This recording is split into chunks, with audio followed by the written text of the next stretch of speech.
આંગણવાડી વર્કરોનો સરકાર સામે વિરોધ.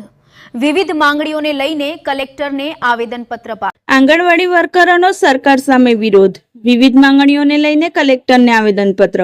સુરેન્દ્રનગર જિલ્લામાં આંગણવાડી વર્કરો અને હેલ્પરો દ્વારા સરકાર સામે વિરોધ નોંધાવવામાં આવ્યો છે. વિવિધ પડતર માંગણીઓના નિરાકરણની માંગ સાથે આંગણવાડી કર્મચારીઓએ સુરેન્દ્રનગર જિલ્લા કલેક્ટરને આવેદનપત્ર આપ્યું હતું.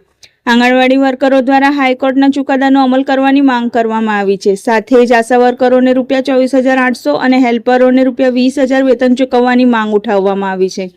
આંગણવાડી વર્કરોને વર્ગ 4નો દરજ્જો આપવા તેમજ લઘુત્તમ વેતન ચૂકવવા સહિતની વિવિધ માંગણીઓ રજૂ કરવામાં આવી છે. આંગણવાડી કર્મચારીઓનું કહેવું છે કે લાંબા સમયથી તેમની માંગણીઓ અંગે રજૂઆત કરવામાં આવી રહી છે, પરંતુ યોગ્ય નિરાકરણ આવ્યું નથી. જો સરકાર દ્વારા તેમની માંગણીઓ સ્વીકારવામાં નહીં આવે તો પરિવારજનો સાથે ગાંધીનગર ખાતે મુકામ કરીને ઉગ્ર આંદોલન કરવાની ચીમકી આંગણવાડી વર્કરો દ્વારા આપવામાં આવી છે. હવે સરકારની આંગણવાડી કર્મચારીઓની માંગણીઓ અંગે શું નિર્ણય લે છે તે જોવું રહ્યું.